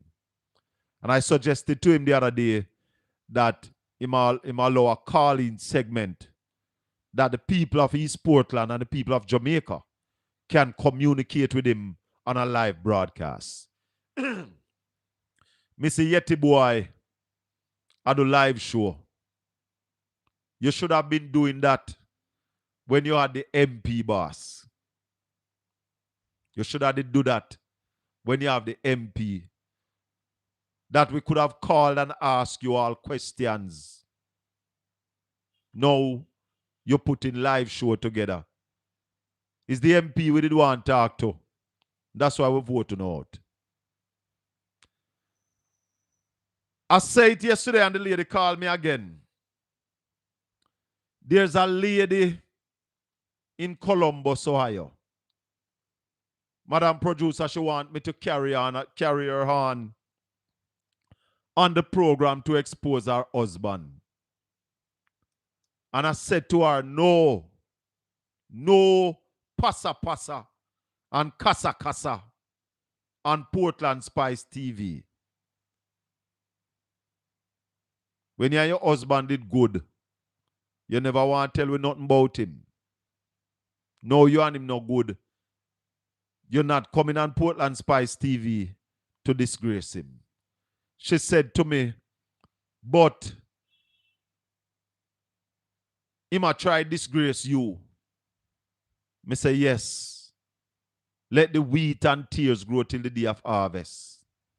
Ungratefulness will deal with the case. Me now come chat about the personal business. Make them stay. Make them come at me. But remember, when you're digging ditch, no only dig one. No only dig one. I tell her to call Andre, the people them say. Lady over Ohio, call Andre Stevenson. Andre Stevens, he will take that and deal with it. I will send you his number. Exactly.